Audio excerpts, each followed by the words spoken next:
What's up mga tropa? Scooter Kid ulit. So, eto na. Yung mags ng Giorno ng kumpare ko. So, actually, kinulit ko lang yun eh. Bumili ng Giorno. Tapos, syempre, stock mags. So, sabi ko sa kanya, bakit di natin pagandahin yung mags mo? Kulayan natin. So, eto na. Tapos na yung mags niya. So, sana magustuhan to. So, kung gusto mong malaman, tropa, kung paano ko ginawa ito at kung ano-anong kulay ng mga samurai paint ang ginamit natin, panoorin mo yung buong video, tropa. Nang sa ganoon, makakuha ka ng idea. Alright? Pero syempre, bago natin simulan yung video tutorial natin, shoutout sa Samurai Paint Philippines. Samurai Paint number 1. Ito yung stock mags natin ng Giorno. Tignan mo, tropa. In-strip to metal natin yan. Ginamitan natin yan ng paint remover. Tapos, sinabon natin mabuti, no? And then, nagliha tayo, wet sanding. Number 240 na liha ginamit natin dahil itong mags ng Giorno, tropa, medyo magaspang yung pagka-alloy niya. So, ginamitan natin ng 240 nang sa ganun, medyo kuminis ng bahagya.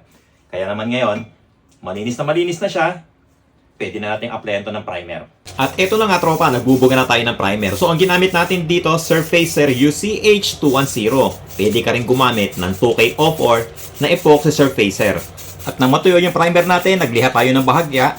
And then, nagbuga naman tayo ng silver na ang code 3124. So, base color pa lang to tropa, no? Tapos bubugahan naman natin ng sparkling silver 391701 tropa. So, eto na, no? Para magkaroon ng glittery effect at lalong kuminang yung pagka-silver niya, gagamitan natin ng sparkling silver 391701. Tapos mag-airbrush na tayo tropa. Una natin ginamit dito, Jackal Blue. Ang code nito, S137. Tapos Bright Red naman, sumunod. Ang code nito, S138. At ang panghuli natin ginamit na kulay dito, Candy Yellow. Ang code, Y016. So lahat ito mga tropa, candy colors.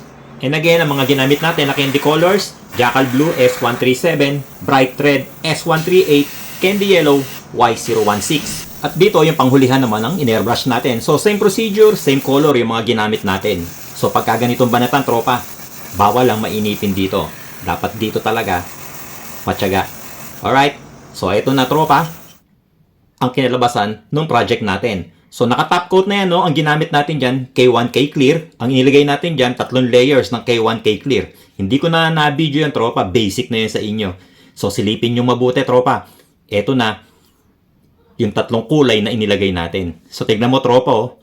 Ang ganda ng effect niya, para siyang anodized color. Kasi nga, sobrang pino dahil ginamitan natin ng airbrush. Kaya ganyan yung kulay niyan.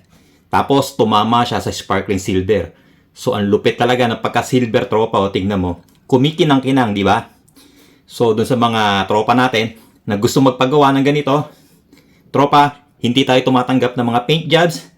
Nagtuturo lang tayo, nag-share lang tayo ng mga idea kung paano gumamit ng samurai paint. At dito nga, tropa, kung gagayahin nyo to, dapat talaga meron kayong airbrush. Kasi nga, hindi po pwedeng rectang gamitin yung spray can ng samurai paint dahil hindi kaya yung ganito kapino na buga. Alright? So ayan tropa, sana nagustuhan mo tong vlog na to. Sana nakakuha ka na naman ng idea. So paano? Kita-kits naman tayo next video mga tropa. Ride safe palagi. Peace!